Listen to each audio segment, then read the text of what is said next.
Hey everybody, welcome to my Halo Infinite spoiler-free campaign review video. I've been having fun watching everyone else's reviews because there's so many awesome things to say about Halo Infinite's campaign. As of making this video, the campaign comes out in about 4 hours, so I can only imagine that everyone is super hyped and excited. But I thought I'd talk about the things that I really loved about the campaign, and then in a couple days, maybe a week, I'm going to do a full spoiler-filled review and talk about everything I really loved again in more detail, and then some things I didn't like. I just wanted to really make a feel-good video today and to talk about some things 343 has done exceptionally well, so let's get right into the video.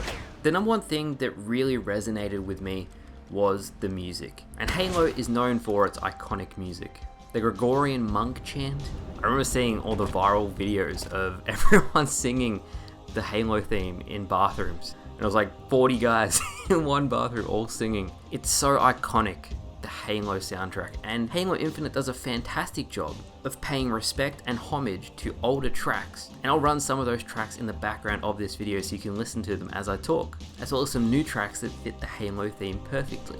A really big thing about the campaign for me was, did it feel like Halo? And that's kind of subjective, but I love the original trilogy. Reach and Halo 4 have good campaigns, and I enjoy them, but Halo Infinite feels like a return to the original trilogies. I think it was a really hard job because you had fans from Halo 4 and Halo 5, original trilogy fans and Reach. People want to know what happened with Halo 5's story at the end of Halo 5, and you have to include all of them into a new game and set the whole universe in a direction that's positive, and I think they really nailed that on the head. They've introduced some new characters, the atmosphere and the overall aesthetic of the game is fantastic. The internal, inside Forerunner structures are absolutely stunning, especially the second mission. When you play the second mission, make sure you look around at how beautiful the game looks. And speaking of aesthetically pleasing looking things, I think the elites and the grunts look as good as they've ever looked.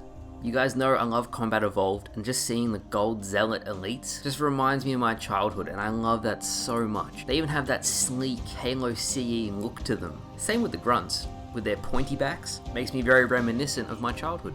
More than anything though, it just makes me happy to have such fun on a new Halo game. 6 years since Halo 5 came out, it's a long time between Halo games.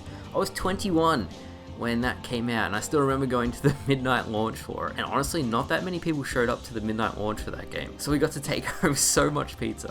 What I'm trying to say, it's been a very long time. In that time, MCC got fixed, it got ported to PC, so many things have changed in the overall landscape of the Halo universe. Atriox and the Banished got introduced in Halo Wars 2.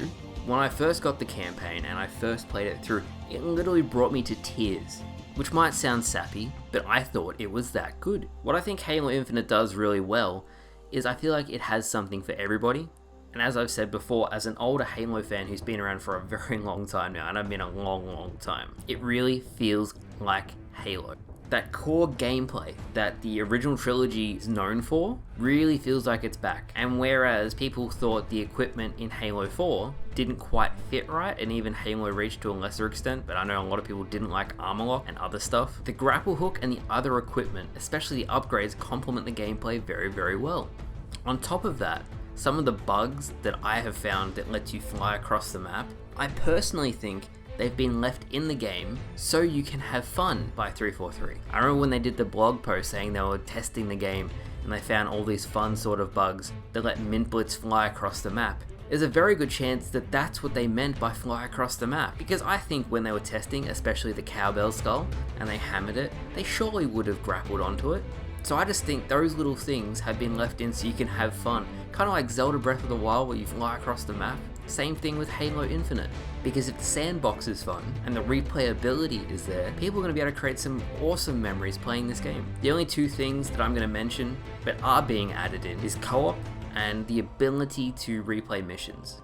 From everything that I was seeing online, the ability to replay missions has been added into most open world games after launch, and I haven't played many open world games aside from Skyrim, so that was a surprise. And co-op, I really wish co-op was there at launch, but for the main actual story of the game, I really think the community is going to love it. And I'm not just saying that. It really feels like the whole package on what you would expect for a Halo campaign.